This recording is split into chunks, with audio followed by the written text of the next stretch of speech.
The national media swarmed into a quiet farming town in upstate New York when a freckled-faced 13-year-old committed an unthinkable murder. I pointed in my head, I was like, I need help. Eric Smith and the killing of Derek Roby is shocking crime number 2. Eric Smith grew up in Savona, New York, a tiny rural community. Bullies like to target Eric. Having red hair, glasses, the way my ears are, high schoolers and various other classmates would pick on me. By the time he was 13, Eric was frustrated and filled with rage and desperate for guidance from his father. I went to him, I was like, Dad, I'm mad, I'm pissed. And he was like, go punch a tree. I'm like, I already did that, see? And my knuckles were bloody. And he was like, well, you'll get over it. On the morning of August 2nd, 1993, Eric rode his bike to a summer day camp at a local park.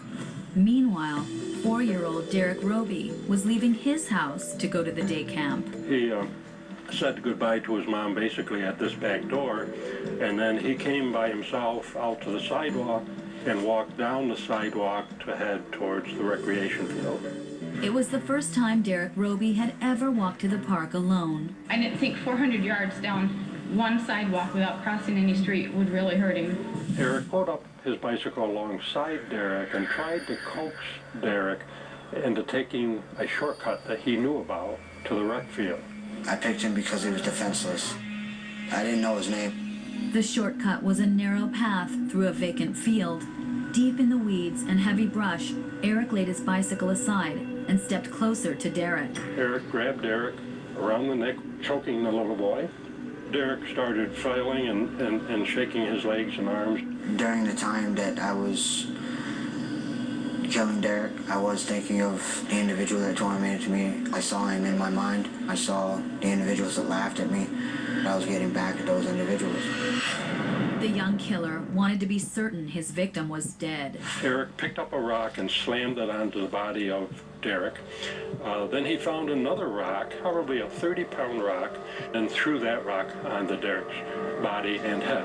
Eric's rage was almost exhausted, but the 13-year-old was not finished. Derek's body after death was sodomized by the use of a small stick.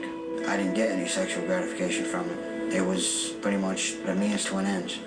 I didn't know whether he was dead or not, and I was terrified that if he wasn't, he was gonna get up and tell someone. The only thing I could think of was stopping his heart. I tried to poke him in the chest, but it wouldn't pierce his skin. And the only thing that I could think of to get to his heart was sodomizing him with a stick. Less than 10 minutes after Derek Roby left home, the 4-year-old was dead. I realized, as I'm looking at Derek, I'm like, what'd you do? Around 11 o'clock, Derek's mother went to pick up her son at the day camp. That's when Doreen Roby discovered Derek never arrived.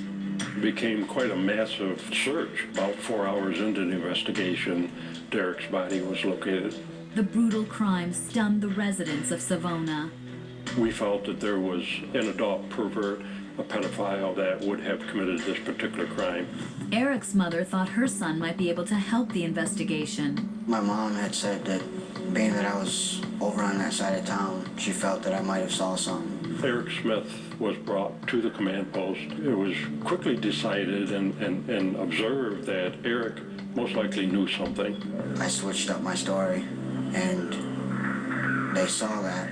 The boy was no match for veteran detectives. They pretty much knew that it was me.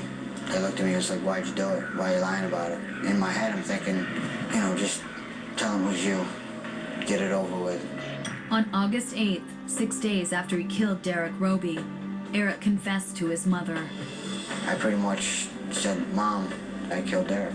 She just burst out crying, and I immediately did the same. The Smith family informed law enforcement later that night. 13-year-old Eric was charged as an adult for the murder of Derek Roby. Smith pleaded not guilty by reason of insanity. The trial began in the summer of 1994. He lived 4 years and 10 months. And that person killed him. On August 16th, the jury reached a verdict. Guilty of murder in the second degree Eric received the maximum sentence, 9 years to life in prison. If I could switch places with Derek, I'd do it without a second thought. What messes me up most of all is that he was by himself. I'm the one that caused Derek to die alone. He never lived a full life because of me. Eric Smith became eligible for parole in 2004.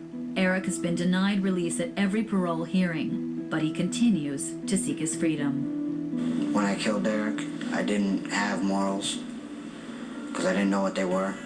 What's different between me now and when I was 13? I value life. Coming up, the shocking story of a broken boy turned terrorist by the man he called Dad.